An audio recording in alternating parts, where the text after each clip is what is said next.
This is the Read to Lead podcast, episode 319.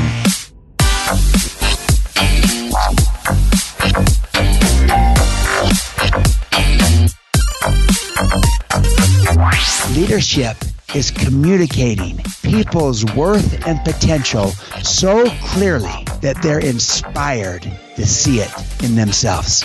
Hi, and welcome to this special episode, the special edition of the Read to Lead podcast. It's the podcast dedicated to your personal and professional growth. Hi there. My name is Jeff Brown, and I believe that if you desire to achieve true success in business and in life, then intentional and consistent reading is a must. The idea behind this podcast is to help you narrow this reading list and bring you key insights and valuable ideas from today's most successful and inspiring authors. And it's difficult to believe that it could get much more inspiring than it is today.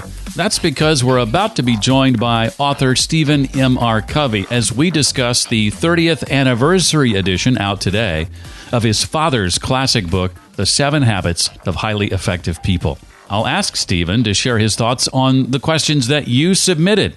Questions centered around ideas from the book like begin with the end in mind, think win-win, being proactive versus reactive, and much more. It is humbling and thrilling to me that everyone associated with this project, the 30th anniversary edition of this book, would consider the Read to Lead podcast a must-stop for helping get the word out about this new edition.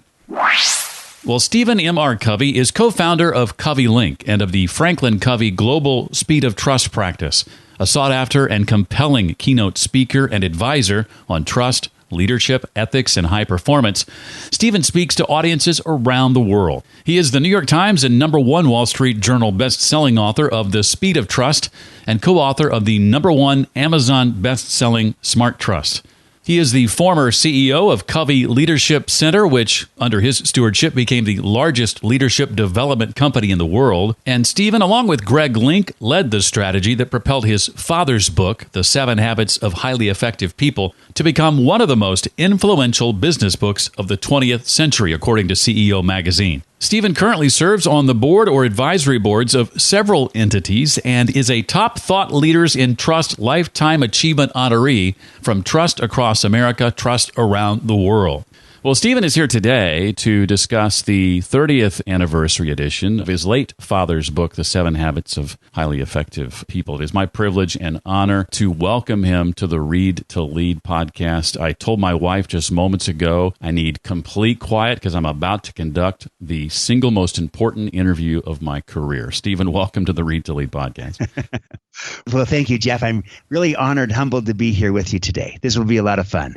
Well, as I was preparing for this and thinking about thousands upon thousands upon thousands of people around the globe, the hundreds of thousands, the millions who have been impacted by this work the last 30 years, it occurred to me that I was probably not qualified to ask all the questions, that I needed to reach out to my community, those like myself who have been impacted by this book, and ask them what they want to make sure that I ask. And boy, they responded in droves via email and on social media.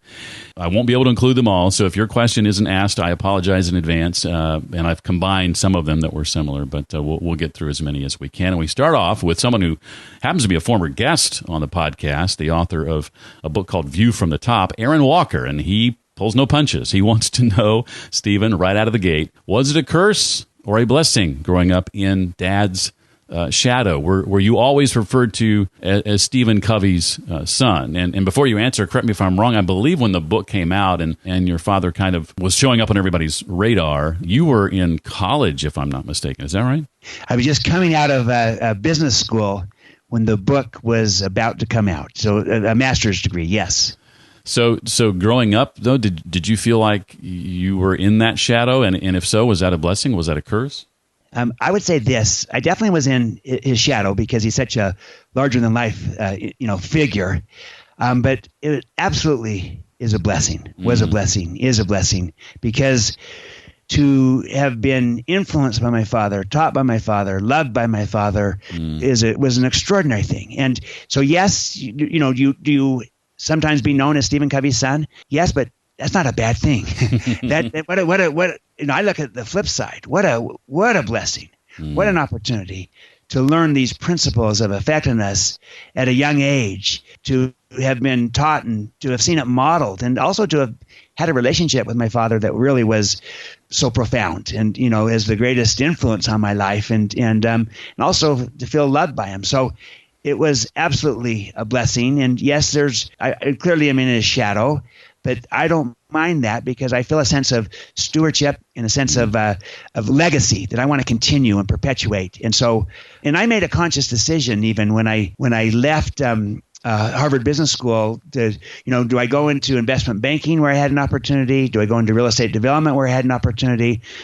I chose to join with my father and then Covey Leadership Center because I knew the 7 Habits of Highly Effective People was about to come out. And I really believed that this book was going to impact people and leaders and organizations all around the world, and I wanted to be a part of it. So I kind of chose this. I ran with the blessing, seeing it through that lens, and that's how it's been for me in my life. And to be clear, you didn't start at the top. You began there in an entry-level position, right? That's correct. Yeah, I wanted to learn the business. I wanted to, get in with clients and do client work and sales and learn and grow and just develop and kind of build my own credibility. I did feel a need to not just be my father's son. I wanted to also show that I could work hard, create value, and do things that showed that I had some capability and strength. So I did have a desire for that and not just be seen as my father's son. But I also didn't have any problem being known as my father's son because I felt so strongly about who my father was. I was proud of that. As a teenager, though, I have to believe that there were times when he would give you advice and your response was something akin to, "Oh, Dad, come on." Right? At least once, right? There were times when I thought, this is not realistic. And so here was because my dad would never let you be reactive. He never let you blame people. I'd say, "Dad, I got a terrible teacher at school. I'm not going to learn anything. We got to take the same standardized test, and I got the worst teacher." And, he would say, "Well, that's being reactive. So that means you're responsible for your learning. The teacher's not responsible. So you need to make it happen. You need to do whatever you need to do." And I'd say, "Gosh, here, I'm going to go talk to Mom. Mom will let me blame," and point the finger at the teacher. So we kind of had a little bit of a back and forth. With my dad, you'd get principles, and with my mom, you'd get compassion and empathy. And so we had some fun with that. But there were times as a teenager where I didn't want the lecture. But the reason it didn't feel like a lecture was that my father modeled what he taught. He believed it. He loved, and he wasn't perfect himself, but he'd always come back to the principles. And so maybe I'd say this, Jeff, the kindest thing I could say about my father is that as good as he was as an author and as a teacher, speaker, and he was really good, that was in public. As good as he was in public, he was even better in private. As a husband to my mother, as a father to his kids. He was who he thought he was. And so that made hearing, his ideas, it didn't come across as a lecture. Rather, it came across as great advice from a loving parent that tended to be more received that way because you just felt the relationship was so strong. Well, the next question I want to ask you, Stephen, comes from Danielle, whose last name I'm going to leave out for a couple of reasons, one of which is I'm not sure whether or not the question relates to her personally. And the other reason I'm leaving out her last name is because I'm not sure I can pronounce it. So the question is this: how might these principles, the 7 habits, be applied to help those that maybe struggle with things like anxiety and depression? Well, I think that they can be helpful. And again, I recognize that anxiety and depression is a real challenge for many of us and for many people in our society. It's very real. And where 7 habits can be helpful is in particular, the first 3 habits, which is kind of what my father called the private victory as we move from dependence to independence, and the whole idea of, being proactive. And one key principle in being proactive is the idea of focusing on your circle of influence, not on your circle of concern. And so, in other words, there's a lot of things out there that we're concerned about, all of us, that matter to us, and it could be that the economy, what's going on in the world today, the weather, my company, my job, et cetera. There's a lot of things that are a concern to me. And then within that, wide, broad circle of concern, there's a smaller circle of influence. Those are the things that I can do something about, that I can influence. And reactive people tend to focus on all the circle of concern things. Proactive people tend to focus on the circle of influence things. When the reactive people focus on the outer circle of concern, what happens is their circle of influence diminishes and grows smaller. When the proactive person focuses on the inner circle of influence, it tends to grow larger. And so I'd say that for someone that struggles with some of these conditions, by focusing on your circle of influence as a form of being proactive, you begin to enlarge and expand that. And the very process of doing that can, in some cases, be helpful to having that person better be able to manage and deal with some of those challenges of anxiety and depression, because they feel a little bit greater sense of control and power, as opposed to be sometimes overwhelmed by all the concerns that are out there in the broader circle. So this can be really helpful and practical. And even the research from Martin Seligman, on happiness in someone's life, he looks at how genetics plays a role and the circumstances plays a role. But also what really plays a role is if you focus on the things that you can control. My father would call that the circle of influence, that will increase and impact your happiness as much as anything. And so we focus on that, and that can help us in the process of managing anxiety and depression. Again, I'm not saying it's a cure-all. I am saying it can be helpful in that process of better navigating that if we feel like I'm focusing on what I can control, what I can influence, as opposed to being overwhelmed by everything around me. A couple of listeners to the show, Stephen, Terry Stafford and Peter Dongan, asked a variation of the same question, dealing with the fact that the habits seem to be completely absent from today's political landscape, at least in Terry's words. Have you thought about how to revive your dad's framework? Maybe, for example, getting it into the hands of our local and federal governments? And if so, how can we help in that quest? I think it's a great question, because we need this in our society. And I'll tell you in particular where I think this would be helpful in our governments and in our leadership in the world at large is the second half of the 7 habits. The first half are habits 1, 2, and 3, the private victory, moving from dependence to independence. The second half is habits 4, 5, and 6, what he called the public victory. And that's moving from independence to interdependence. And that's what's so often lacking, where, we're so divided, we're so polarized in our world, and really practicing habits 4, 5, and 6. Habits 4, think win-win.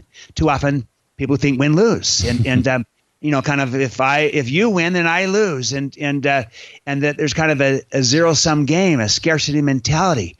And we need an increasing abundance mentality. So, your listeners are right. We do need more of a win-win mentality, a mindset, an abundance mentality mindset, a growth mindset as opposed to a fixed mindset. That will help us. And then habit 5 is seek first to understand, then to be understood. And too often in society, both in government and also in many organizations and with many leaders, we go the opposite direction. We want to be understood. We don't take the time to really listen, or when we do listen, we listen not with the intent to really understand, but rather with the intent to reply, to respond. And, so we're kind of just waiting our turn and formulating our reply. But that won't build the kind of trust that's needed to solve our problems. What will is if we seek first to understand and really seek understanding with people. And here's a great way of activating this framework in our current political landscape is this, that to understand another person doesn't mean that you necessarily agree with them. In fact, you might completely disagree. So you're not acquiescing and saying, by trying to understand you, I'm agreeing with you. No, you're trying to say, I'm not casting judgment right now. I'm just trying to understand to your satisfaction how you feel and how you view this before I try to tell you how I feel and how I view it. Because if you do that in that sequence, you'll have far more influence with each other. You'll build trust with each other. And maybe, just maybe, you might come up with a solution together. But understanding precedes that. And people are not striving for that understanding enough. So we need that today. Your listeners are absolutely right.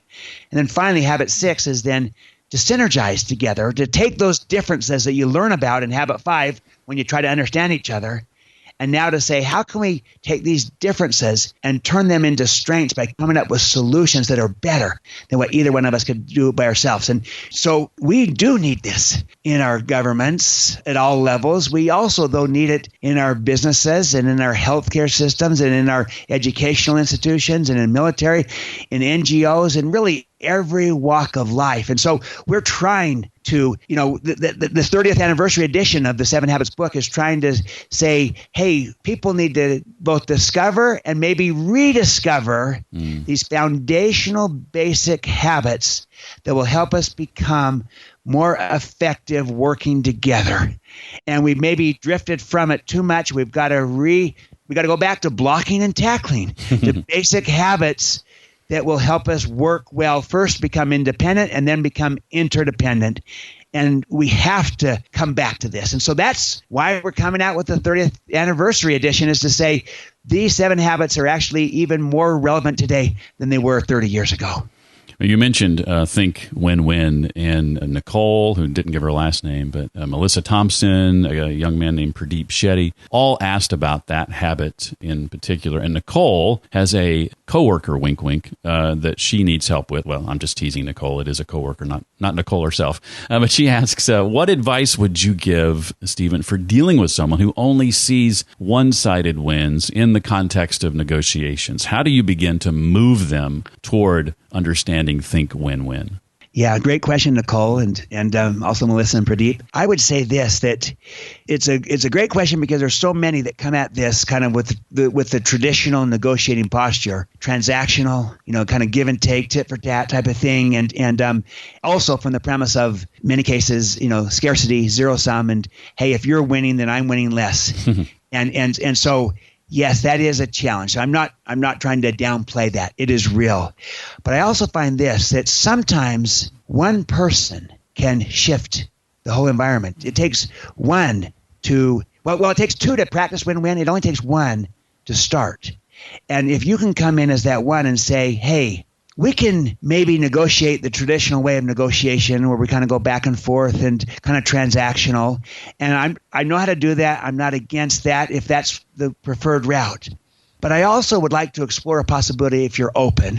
The best deals and the best negotiations, the best relationships are those in which people can really trust each other and can come up with a situation that is truly a win-win. If we have to be partners and deal with each other long-term, then the only sustainable relationship and approach is got to be a win for both of us. So what if we try to say, let's try to seek a win for both of us? And look, I want to win. Of course I do. And I know you want to win.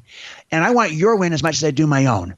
I know that's different. I know that's not the traditional approach, but are you open to that possibility? And my whole idea would be, again, I'm not going to just give you whatever you want, and you're not going to give me whatever I want, but rather we're trying to understand each other's interests, not just our positions, and try to listen to each other, and then try to come up with solutions that might be a win-win. It might be an approach. We may not achieve it, but maybe we can. And I think by kind of making it safe, opening up the possibility, presenting the idea, and then also saying, and I'm willing to go first.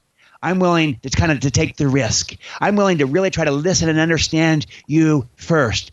And then if you practice habit 5, they might kind of either not like this or give lip service to it. But if you still will practice habit 5, which is rather than just playing the tit for tat back and forth transactional game, just say, hey, I want to understand your viewpoint and then reflect back what you're hearing. And, they might think this is a game or this is weird, but if you stay with it, there's a good chance you can influence them. I've seen it happen. I've also seen it not work, where I try to go win-win and they're just deeply scripted in the other and they view it as a game. But I've seen it transform some relationships where people say, are you serious about this? Well, I'd be open to that if you are, but I've got to have a win. And I say, I know, but I got to have a win too. And you're authentic, you're real, you build trust, you build some understanding. If you can come up with a great solution on one thing, you might be able to come up with another. And I've seen it just grow and transcend. So again, I'm practical. It doesn't always work. But while it takes two to practice win-win, by definition, it only takes one to start it. And oftentimes we can be that one by painting the picture and by kind of making it safe and then by leading out and going first. And there's a risk to that. But I think there's a risk to not do it too, because then you're just trapped in traditional negotiation where you often get deals, but you don't trust each other after the deal. So the quality of the deal is not as good as maybe a true win-win where you also trust each other. That's worth something, maybe taking a risk for. So that would be my advice, and it won't always work, but sometimes it will. I love that. Kim Affleck wrote to us. She wants to know, what one thing would you say is out of balance that you'd like to bring back into alignment to more accurately represent what your father originally wanted people to understand? And if I'm reading between the lines, I think what she's saying here, is there a habit that's been misapplied or misunderstood in some cases? Yeah, I would say this, that sometimes habit one, be proactive, can be misunderstood, because it's become vernacular in our culture. And sometimes it can be seen as, proactive people are just kind of relentless and pushy, just make it happen, run over people in the process. And, because they're proactive and just never say no type of thing. And there's an element of that in habit one, be proactive, which is, you take initiative, you take responsibility. But too often, sometimes people have pushed that to the extreme of where be proactive means you're a pushy kind of just run people over, all in the name of being proactive. So it's all courage and all pushiness and no balancing of consideration and the needs of other people. When in fact, be proactive really means that we are responsible for our choices, and that in between what happens to us, the stimulus, and our response to that stimulus, there is a space where we can choose our response based upon our values as opposed to just reacting impulsively. And that's the big idea behind being proactive, is that we are responsible for our choices and for our actions. We can't just point the finger and blame and saying, hey, he made me do it, or she made me do it, or, he makes me so mad, and pointing the finger and blame as if we have no choice in the matter. That's stimulus response, like Pavlov's dog. There's no choice, but there's a space between the stimulus, what happens to us, and our response. And in that space is our freedom to choose our response based upon our values as opposed to just react impulsively. So the metaphor is the reactive person is like a can of soda pop, and if you shake it up and then you open it, it's just going to squirt out, everywhere. That's reactive. But compare that to a bottle of still water. You shake that and you open that up, and it's not going to squirt out, because the metaphor is that they're proactive and they choose their response, and it's not just a reactive, impulsive thing. And so that'd be probably one thing to clarify that I think would be really important, versus kind of the proactive person that's just running people over in the process, all in the name of making it happen, being proactive. Right. Well, a lot of the questions I received, Stephen, ask about the habits as they might relate to our current crisis, our global pandemic. Casey Jaycox, Louise Harris, Sherry Griffin, Jillian Hollett, and Tanya Shelburne all asked questions along those lines. Louise put it this way: 30 years ago, the pace of change was picking up, but definitely was a lot slower than now. How do we begin with the end in mind when technology, society, and ways of working are changing so fast? She says, I know many business leaders I've talked to since the lockdowns have no idea how to even imagine the end. What would you say to that? Yeah, again, wonderful question, because it's so real. I would say this, that we can apply the principle of habit 2, begin with the end in mind, many levels. And the level that this question is about is saying, how do I apply this to our business and to my career and to what's happening in the world? And I agree that it's hard right now with so much change and disruption hitting us, and also the current kind of pandemic situation that we're in. It is hard to know what the end is and how to get there. And so in this sense, in the business sense, and how we're navigating this, it's hard to know exactly what that end looks like. I agree. So step back and kind of ratchet this up to a higher level of saying, okay, well, I can't predict the current environment very well right now. Maybe what I can do is predict more what I want for me in my life, in terms of what's most important to me, in terms of my life, in terms of my relationships, in terms of my family, in terms of my career at large. What do I value? What matters to me? And my father talked about the idea of you're at your 80th birthday celebration. So you're now 80 years old, and you have people there from all walks of life, from business. And again, you can't predict what's happening in business right now and organizational life because of all that's going on, but you still have a leader from business that is there at your 80th birthday, as well as someone from your family, as well as someone from, say, your community or your neighborhood, as well as maybe someone from your church if you belong to a church, or from a not-for-profit or some, volunteer organization you're a part of. And those people are going to give a tribute, a speech about you. Mm-hmm. What would you want them to say about you? So yeah, I can't predict what's going to happen with COVID-19 and all this disruption and change. What I do care about, though, is in my professional work, what do I want to have been known for? That I was a person of integrity, that I was a person of fairness, that I was a person that sought to contribute and to add value and that cared about other people or whatever it might be. What would you want people to say about you? What would you want your family to say about you? What would you want your neighborhood or your community or your church or your volunteer organization, the person there to say about you? Because that's describing the most important things to you, your end in mind for you as a person.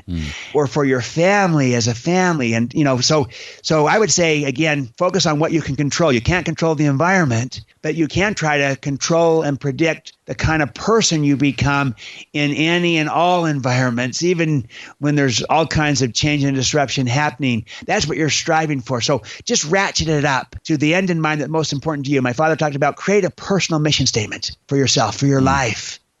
Just like a company might create an organizational mission statement, what if you had a personal mission statement? What if you created a family mission statement together with your family about what the first things in your family are, the most important things? And so you can apply this at many levels. So that's one that we could all say, hey, who am I? What am I about? I'll probably begin with the end in mind to me as a person.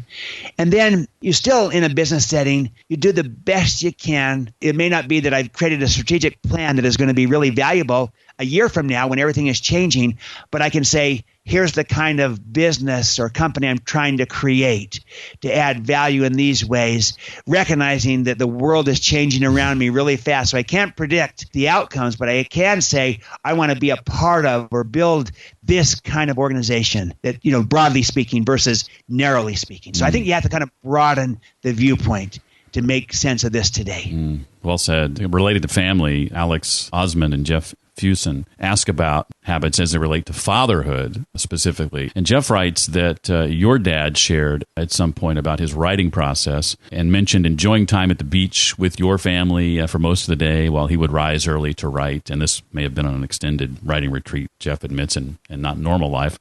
But he gave Jeff a dream of a rhythm of meaningful work merged with family that's his vision for life balance. In your estimation, Stephen, how was your dad able to pull that off? What could Jeff learn from your dad that would help him develop that kind of rhythm and balance? Yes. I think my father was pretty amazing at this, at pulling it off, because he had a very successful professional life, obviously with 7 Habits and other works and his speaking, and very influential. But you know what? He had an equally successful kind of family life. And I know that because I'm a son and I grew up in this and I felt it. And the relationship my dad had with my mom and with each of us children. And we have 9 kids. So this was not easy, and yet he was a great uncle to a lot of nieces and nephews and a great brother to his brother and his sisters. And so he had a great family life. He served in his church. He did things that were important to him in volunteer ways. And he was a member of the community and just, so he was able to balance it well. Now, was any of this easy? No. And he struggled and he tried, but he really was able to pull it off. And I think the reason he was able to was because he really tried hard to live these 7 habits. He wasn't perfect at it. In fact, he was asked one time, do you live the 7 habits? And he said, about 80% of the time. In other words, most of the time, but I fall short too, but I just get back on track. And so he did a good job of habit 7, which is sharpen the saw. The whole idea of, never be too busy sawing to take time to sharpen the saw.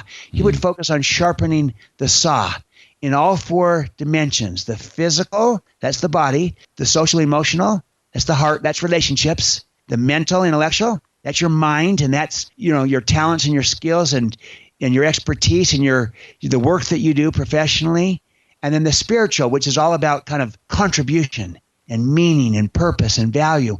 And he focused on kind of sharpening the saw in all four of those dimensions. And that made him really effective with people. He also kind of saw life as an integrated piece. So rather than compartmentalizing of, I got my professional work and then my family work and such, he integrated it. And I remember as a kid growing up, he'd show me his calendar and say, hey, I'm going on all these trips that are set up to do presentations. Which trips do you kids want to go on? And I'm going to take each of you on a trip of your choosing. And I remember choosing, I want to go to Orlando because I want to go to Disney World. And he had a speech in Orlando. And so he'd organize it and he'd give a speech, but then he stayed an extra day and we went to, Disney World together. And they did this with all 9 of us. And so he was doing his professional work and he was also doing his family work.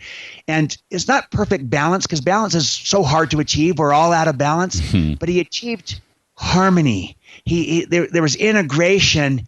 And I'll tell you what, my dad was gone a lot, and yet it didn't feel like it. And he put first things first. He always would schedule in advance the important family things. He was able to find that rhythm, but he had to work at it. It did not just happen. And there were seasons of imbalance where, when he had a book deadline and he'd just go really hard and you might not see him quite as much during that because that was a reality. So, he's a real person. He struggled like the rest of us, but he found a way to kind of integrate all areas of life so that rather than seeing life in compartments, he saw it as one indivisible whole and tried to find ways to create synergy among the different dimensions and aspects of his life, with his work, with his family, with his community and contributions. But it is a big challenge, and he struggled as well. But I think he found some good patterns that really helped him, and I think I've shared some of the ways. The integration is the main one. When I started the show around 6.5 years ago, it was important to me for people to understand that I want folks not just reading more books, but taking what they're learning and actually applying it and putting it into action. And Larry Bloomquist asks a question along those lines. He starts by admitting to sometimes spending more time reading and learning and less time taking action. How do you, Stephen, personally filter through all that's out there and focus on what's important for your impact and influence, and then act on what you've learned? Yes, I think this is a great question because we are overwhelmed with information. And again, this is a big part of what you're doing, Jeff, with Read to Lead, because there's a lot out there. But the real power of Read to Lead and of kind of taking in all that's out there is in the application of it, the implementation of it. And my father, this did not originate with him, but he would often use an expression, to know and not to do is not to know. In other words, so if we learn something, that's nice, but if we don't implement it, apply it, then we don't really know it and learn it. And so I think that maybe a good way to think about this is, and I try to do this myself, and again, I'm also overwhelmed sometimes with information and with a lot of knowledge. So I try to have some type of filter around the different roles in my life, my professional role, my family role, so that I achieve some level of harmony and balance of I'm not just trying to learn only professionally, but I'm trying to also learn how to be a better father and how to be a better husband. And, I'm trying to learn how to be a contributor in society and community, as well as my professional work. And that's kind of a lens through which I look at maybe a good harmony of learning in lots of different areas. And I'm sure, in the work that you do with Read to Lead, you're encouraging people to not just look at narrow learning in their technical field. That's important. Right. But sometimes having context and perspective and seeing how that fits in life, where to learn other people's fields and, is also valuable. So I try to get a holistic sense. I know my father did. But then the second thing I think is I try to, whenever I finish a book, rather than just going on to the next book, I try to take a little bit of time and saying, what were the big ideas and the main points I got out of this book that the author wanted me to get out? And how might I implement and apply just one or two key ideas from this book so that I'm trying to put into action what I've learned. I'm trying to know and to do. and not just a no. And I learned this, that if I try to apply everything, because usually there's a lot of ideas in a book, right? If I try to do too much, then I tend to almost do nothing. So it's almost counterintuitive. And then I might have this knowledge, but I'm not applying it. So instead, I try to say one or two things, and then I try to just implement those one or two things. And then I find this, that if I have success in implementing one or two things, it often encourages me to go back to that book and say, wow, this really worked. What's another thing I might try on this? And then another. And then I find, some works are really even more valuable than others, where it just draws me in because it's so practical and actionable, and I can really apply it. And so I've learned less is more. And so to learn and then to apply at least one thing, sometimes two, but not 20. If it's 20, I won't do any.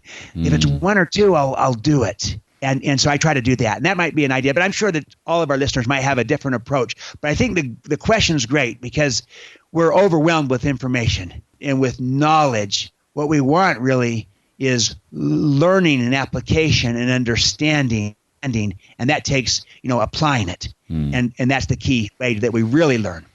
I mentioned earlier that, and it's no surprise, millions of people have read your father's book, and I think it's safe to say that many of them have read it multiple times. And Renee Vider is one of those, and she says she gleans something new just about every time she reads it. Do you feel you've read it enough, is her question, or familiarized yourself enough with the habits to have finally conquered them, or are you still learning new ways of applying them and living them too? I'm learning new ways of applying and living them all the time. It's like a spiral. It just keeps going up. And so there's so many different levels and dimensions to it. You can apply it on so many different ways. It is a continuous spiral. And I'll tell you what, as I mentioned also, habits 4, 5, and 6, that public victory, think, win, seek first to understand and to be understood, synergize. They were the same same public victory habits 30 years ago. And they're more relevant today in a world in which we are often doing very little of that. And we're not, synergizing. We're instead in conflict, and in, at best we get compromise and not synergy, where 1 + 1 = 3 or more. There's so many different levels and layers. And what I think our readers and listeners will love about this updated, 30th edition of the 7 Habits is that you get the original 7 Habits in its full form. But then after each chapter, my brother Sean, who has taken the 7 Habits and applied it to teenagers, he wrote 7 Habits of Highly Effective Teens, and also applied it to children, 7 Habits of Happy Kids. And he's also worked a lot with adults and with educators, with leaders in schools. He gives fresh insights at the end of each chapter of exactly what Renee is talking about. New insights, new ways of applying and implementing these principles that are fresh, that are relevant, that are tied to kind of the challenges we're facing today. It's also some behind the scenes thinking of my father and stuff around different things. And so it's really fresh and it's relevant, and it kind of just shows you that this is an ongoing process, an upward spiral of kind of going to new and different levels of application and understanding. And it really makes the 7 Habits just come alive in our new world. Because I think the 7 Habits is not 30 years old, but rather 30 years young. And it's more relevant today than it was 30 years ago. I love it. You answered a couple of my questions in that one response. I was also going to ask you about what makes the new edition new, and you covered that. Yeah. So thank you for that. Mark Connolly wants to know about a book he doesn't hear much about anymore, but had a profound impact on him, and that is a book called The 8th Habit, From Effectiveness to Greatness. Yes, it's a wonderful book. It's still out there. It still sells and does well. And, the 7 Habits was a holistic framework, and it was complete. And my father didn't feel a need to kind of alter or change it. But he did later come up with this book, The 8th Habit. And the 8th Habit was not saying, hey, I forgot a habit and I missed it on the 7 Habits, and so here it is. But rather, the 8th Habit was saying, take the 7 habits in their whole. They help a person move from dependence to independence to interdependence, and have that private victory and the public victory, and to renew yourself around it, which is habit 7, sharpen the saw.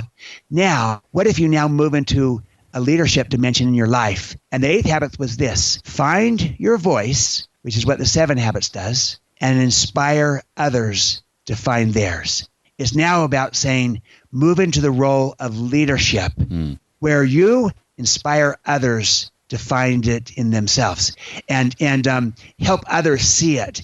And my father defined leadership this way. He said, leadership is communicating people's worth and potential so clearly that they're inspired to see it in themselves, that they come to see it in themselves. So you're so good at affirming people, at seeing their worth and potential, at communicating their worth and potential so clearly to them, they come to see it in themselves. And that was the idea behind the 8th habit is now you're moving into a leadership dimension and domain. Apart from just being effective, it's now moving towards greatness of inspiring others and helping people see the greatness inside of themselves. And so, that's a contribution that's kind of different in kind. So my father saw this as another dimension beyond the original 7 habits. It builds upon it and now takes it to a leadership dimension of helping people find their voice, and that you're a catalyst as a leader to help inspire that and to help bring it about. So it's a wonderful book that is still doing well out there. The 8th habit is like algebra. The 7 habits is basic math. So, it's foundational for all of us. Everyone needs it. And those that get good at basic math want to now go into algebra or calculus. But the 7 habits is for everyone. And this is kind of a deeper application. Like Mark, I love the 8th habit as well. I think it's a profound kind of follow on to the 7 habits. Well, I'll finish with this question. I'm a big fan of your book, The Speed of Trust, as well as your brother Sean's book, The 4 Disciplines of Execution. Mary Putman writes that she loves The Speed of Trust. She says, I'd love to know anything you've learned since writing it and how to achieve trust when so much business development is done virtually. So much of that is done online, especially now during the pandemic. What would you say to that? Right. Great question, Mary. And I would say this, that especially now during a time of pandemic, it actually puts an even greater premium on the importance of trust. Trust is the new currency of our world today. It makes our world go round. And it's the greatest currency that a person has, that a leader has, is the trust that people have in them. So it's always mattered, but never more so than during times of crisis, and never more so than in a virtual setting where you might not be as close and as proximate. And so people really are kind of saying, can I trust this person? And you want to build that trust. And so here's a couple of tips. In my book, The Speed of Trust, I try to do 2 things. First, I try to make a case that trust is the one thing that changes everything, that it truly is our new currency, and that if we get good at trust as a leader, we build trust in relationships, on teams and cultures, it will impact everything else that we're trying to do. We can do it better. We can do it faster. We can do it with less cost. We can innovate and create and engage people far better, build teams. So trust is the one thing that changes everything. That's kind of the why. And then I focus on the how, which is this, that trust, the second thing, trust is learnable. It is a skill and a competency. So here's a couple of key things that Mary and all of us can do. We can look in the mirror and start with ourselves. That's the first thing. Focus on your own credibility. Do I trust myself? Self-trust. Am I a person that others can trust? Would it be smart to trust me because I'm a person of character and of competence? So am I credible? My character, my competence. And I look in the mirror. I start with myself. Trustworthiness precedes trust. I've got to be trustworthy. I call that credibility. And that's the starting point. And the tendency for most of us is that we kind of look at everybody else and saying, as soon as he changes, or as soon as they change or improve, then I can trust them. And I'm saying, no, look in the mirror and say, what can I do to become more credible and build my own trustworthiness so that I can build trust with others? Then the second thing is now I want to interact and behave in ways that build trust. So I start by being trustworthy. I now interact with other people in ways that build the trust. Like, for example, I listen first to them, and I make and keep commitments to them, and I clarify expectations, and I talk straight versus, spinning or twisting or lying, and I create transparency. I'm open, I'm authentic, I'm real versus kind of having hidden agendas. I practice accountability. I own things, take responsibility versus finger pointing, blaming. All these are behaviors that build trust. And in The Speed of Trust, I named 13 behaviors of high trust leaders. And I've named 6 or 7 already. Talk straight, create transparency, clarify expectations, listen first, keep commitments. But I'll give you a key one. This is a third step. So I'm saying first, look in the mirror. Start with yourself, your credibility, your trustworthiness. Second, behave in ways that build trust. You behave your way out of trust and you behave your way back into trust. My father would often say, you can't talk yourself out of a problem that you behaved yourself into. We've got to behave our way out, and the same with trust. If we've lost people's trust, we can't talk our way out of it. The only way out is to behave our way out of it, and that will take some time. And so I identified the highest leverage behaviors to help leaders build trust. There's 13 of them. And the one I want to mention is my last point, my third point, is to extend trust. So not only do we as a person have to be trustworthy, we also need to be trusting, because when you give trust, people will receive it and they return it. When you withhold it, they tend to withhold it. And you could have 2 trustworthy people working together and yet no trust between them if neither person is willing to extend trust to the other. So yes, we need to be trustworthy. That's credibility. We start there, but it's not enough.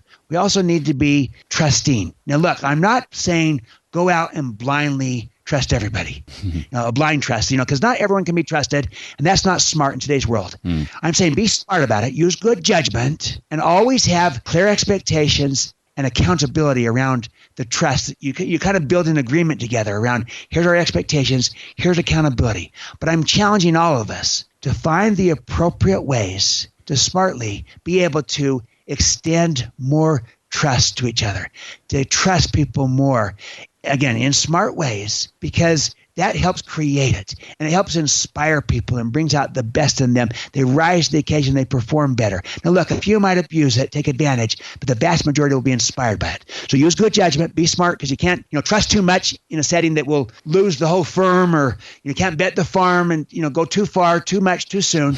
We need not only more trustworthiness, we need more extension of trust. We need to be trusting leaders. And that's part of habits 4, 5, and 6. To build that kind of synergy, we have to be able to trust people and extend trust to them, bring out the best in them. And so those are 3 things you can do as a leader. First, look in the mirror, start with yourself, your own credibility. Second, behave in ways that build the trust so that you build it intentionally, deliberately. And third, get especially good at extending trust to other people in a smart way, because you'll see it come back to you. You'll build it. It'll become a virtuous upward spiral. Trust is contagious, just like distrust is. And we need more trust in our world, not less. So those are 3 practical steps that people can do to build trust as a leader. Well, what a treat this has been, and a highlight of the 6.5-year journey, certainly, of the Read to Lead podcast. Stephen M.R. Covey is the author of the New York Times and #1 Wall Street Journal bestselling Speed of Trust, and co-author of the #1 Amazon bestseller Smart Trust. His brother Sean wrote the 4 Disciplines of Execution, awesome book, and also added additional insights to the book that we spent much of our time talking about today, written by Stephen's late father, Stephen R. Covey. That book, of course, called The 7 Habits of Highly Effective People. Stephen M. R. Covey, thank you so much for your time today and sharing of it so generously on the Read to Lead podcast. It means a lot. Oh, absolutely. You are welcome, Jeff. Thank you for hosting me. I've loved being on this. Appreciated all these wonderful questions from our listeners. And I really admire you, Jeff, and the contribution you are making to leaders all over the world with Read to Lead and the work that you're doing, because that helps not only build trust, it helps people learn, improve, get better, lead. And we need more leadership as well as more trust in our world. You're a catalyst to help doing that. So thank you for this opportunity. Even if you've read the original, I encourage you to pick up this 30th anniversary edition. A lot of great additional insights that make it well worth the purchase. Think, too, about who you know that would benefit from reading this book for the first time. What an honor to be the person responsible for introducing them to this fantastic work. Find out more about it and my conversation with Stephen at readtoleadpodcast.com/319 for episode 319. And a big thank you to you if you were one of those who submitted one of the questions we included. Again, dozens of questions submitted, and I tried to include as many as I could and combine questions where possible. Hopefully you heard your name mentioned. And how cool was it that Stephen did such a good job of remembering those names himself and mentioning them again later in the conversation. I was very, very impressed with his ability to do that. And as always, if you have questions, comments, suggestions, or feedback from me in regard to the podcast, please send that to me directly, jeff@readtoleadpodcast.com. And if you're not already subscribed to the podcast, be sure to click the subscribe button inside the app you're listening to the podcast through right now. That way you get notified when future episodes are released, which is, by the way, every Tuesday morning. Next time, we'll be chatting with Sherry Deutschman. She's author of a book called Lunch with Lucy and founder of a company called Letter Logic, which she launched after cashing in her 401k and grew to a $40 million business. That's next time on the Read to Lead podcast. Well, that's it for this week. I look forward to seeing you next time. Until then, remember, leaders read and readers lead.